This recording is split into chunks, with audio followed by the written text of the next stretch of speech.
하소서. 우리들 갈 길 모를 때 사랑과 평화의 땅 나아가는 그 길을 열어 주소서. 우리를 인도하소서.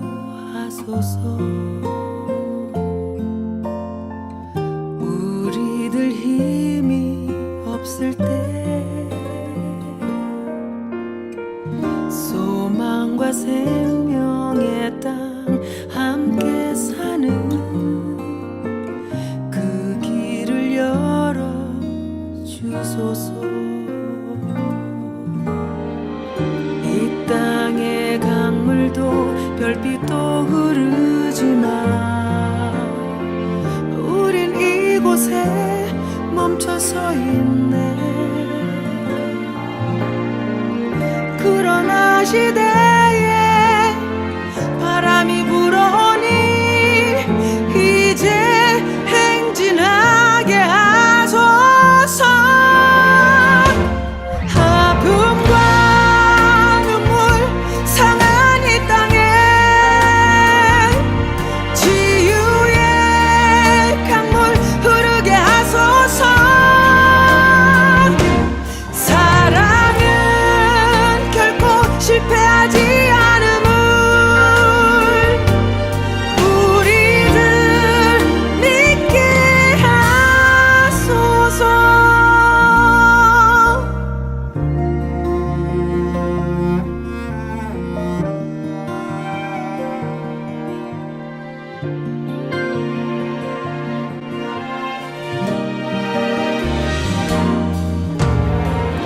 이 땅의 강물도 별빛도 흐르지만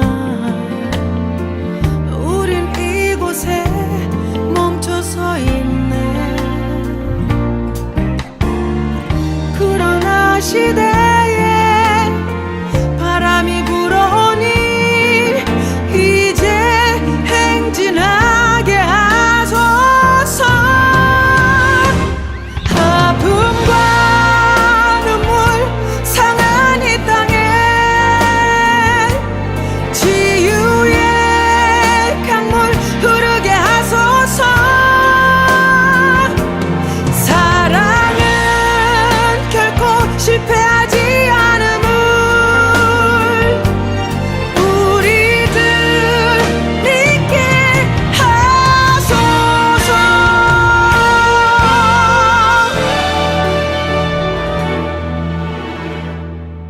아픔과 눈물 상한 이 땅에 치유의 강물 흐르게 하소서. 사랑은 결코 실패하지 않음을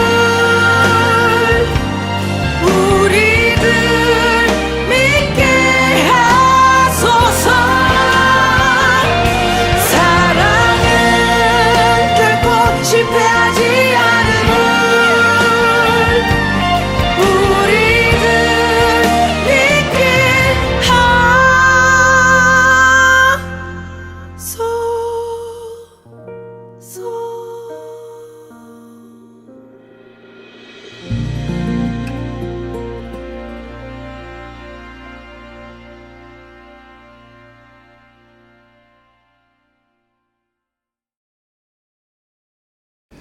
6월 일상터치 앱에 오신 여러분들을 주님의 이름으로 환영합니다.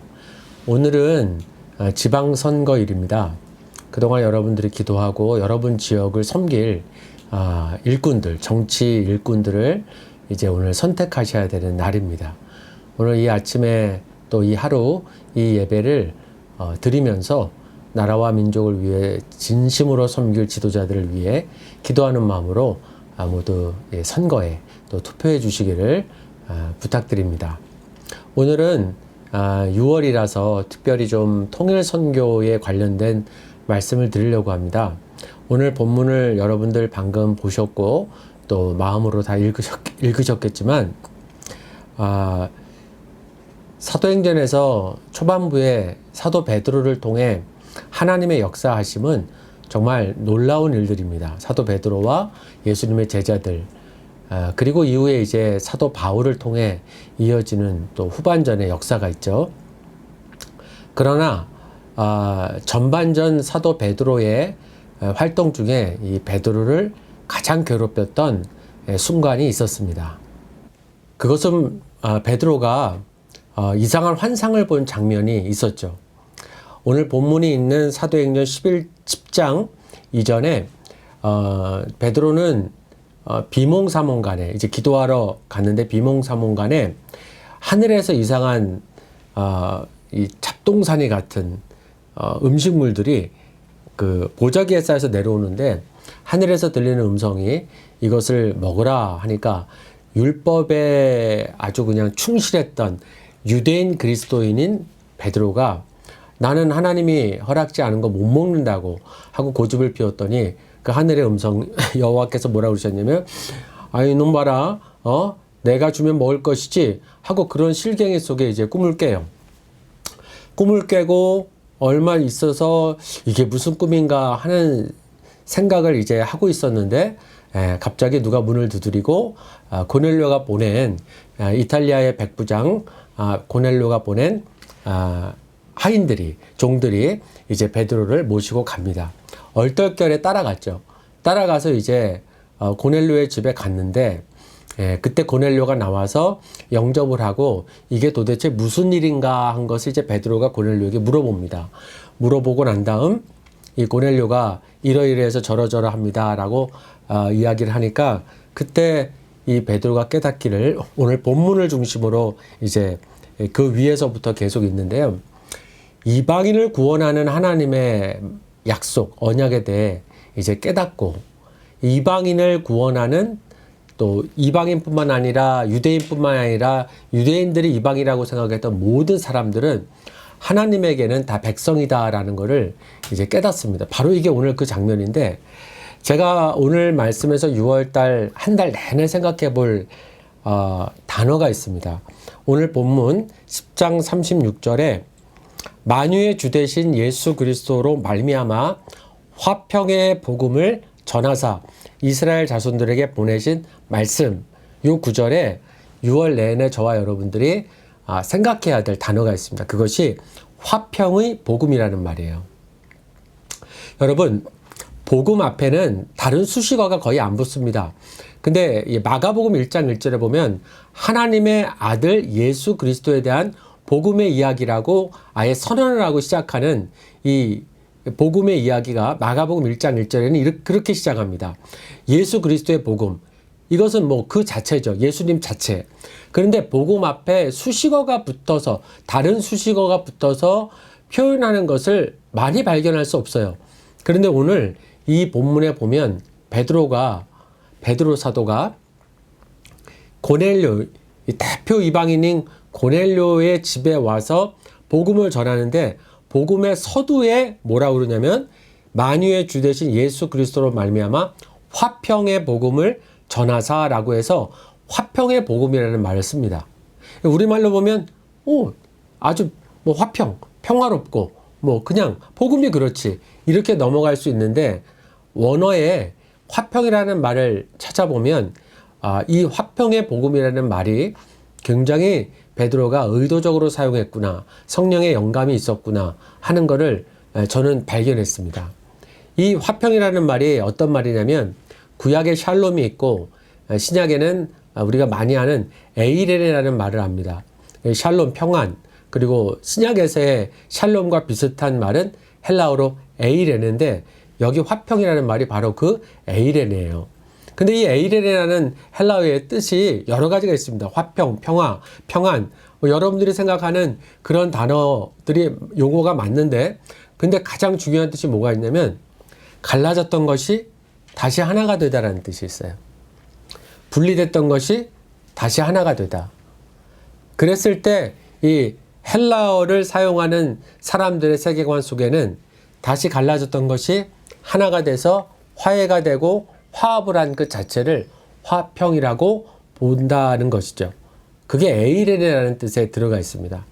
그러니까 복음은 저와 여러분이 죄로 말미암아 하나님을 아빠라고 부르지 못하던 영적으로 이미 사형 선고였던 상황에서 어두움의 자식으로 살고 있었습니다. 에베소서는 이 주제를 엄청 잘 설명하고 있죠.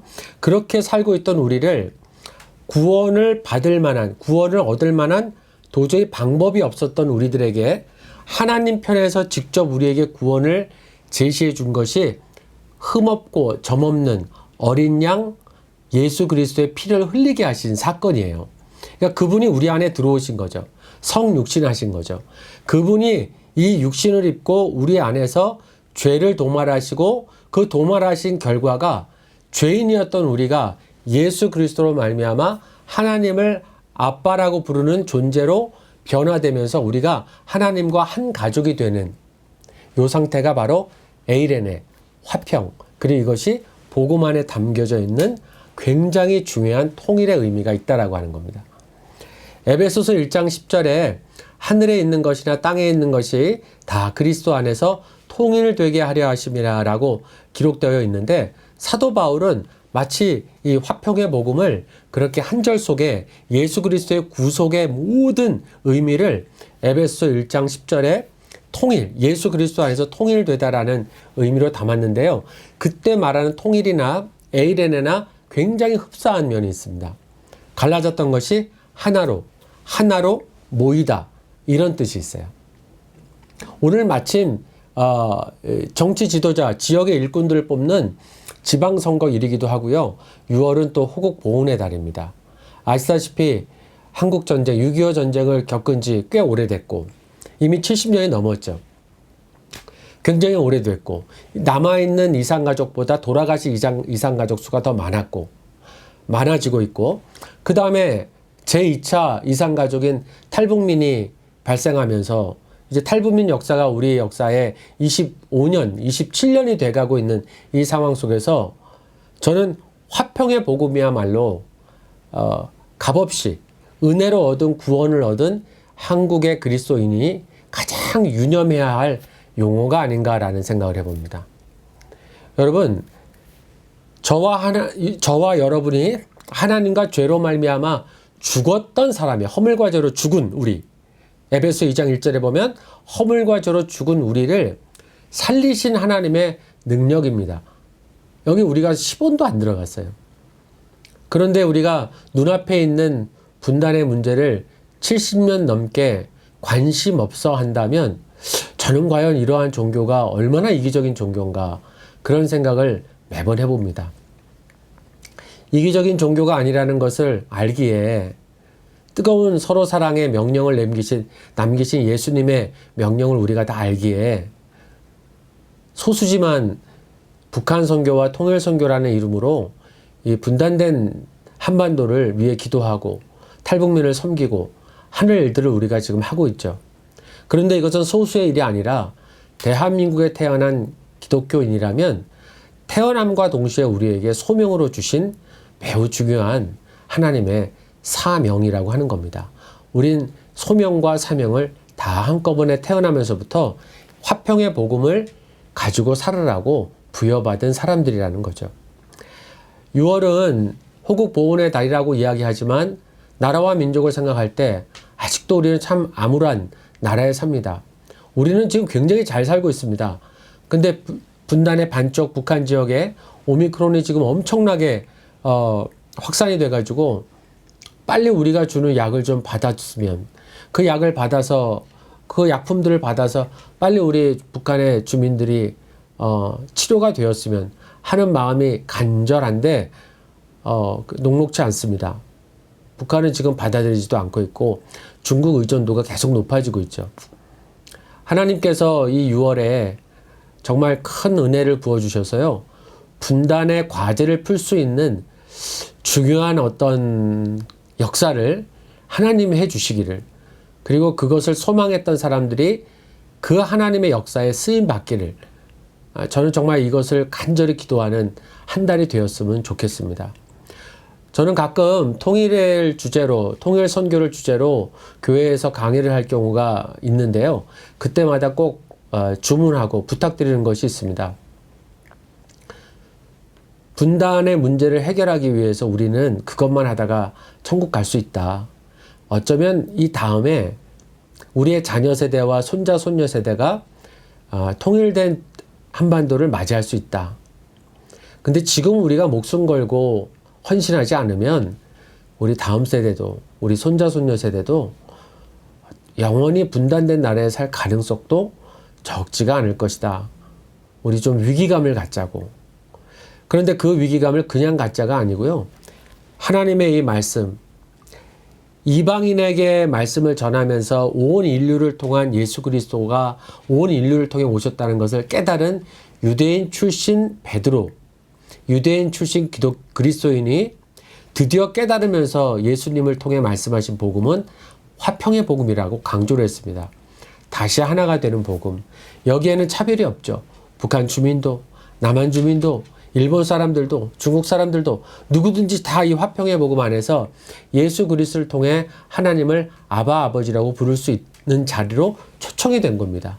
저는 이 말씀의 명령에 따라 우리가 분단된 한반도의 과제를 좀 6월 달에는 집중하고 해결하기 위해서 같이 기도하고 방안을 모색하면 얼마나 좋을까. 그런 한국교회가 더 힘을 내고 속도를 내서 새롭게 도전해보면 좋겠다. 이 분단의 과제를 해결해보는 6월로 새롭게 탈바꿈해보면 얼마나 좋을까 하는 생각을 해봅니다.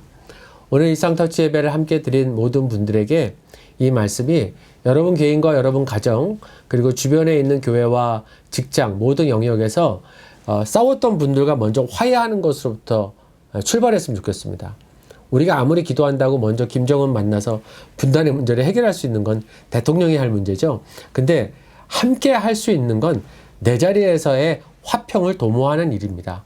뜨겁게 서로 사랑하고 용서하지 못한 사람 용서하면서 같이 하나가 되어가는 것, 싫어도 해야 되는 것이 바로 오늘 화평의 복음 앞에 선 우리들이 해야 될 일입니다. 6월 하면 분단을 생각하게 되고 전쟁을 생각하게 되지만 2022년 6월은 이제 분단을 넘어 통일을 통해 열방으로 나가는 중요한 계기가 되는 하나님의 역사를 우리가 손꼽아 기다리고 기대하고 기도하는 그런 한 달이 되기를 간절히 소원합니다. 오늘 하루가 그 한 달을 만들어내는 귀한 날이 되기를 주님의 이름으로 소원합니다.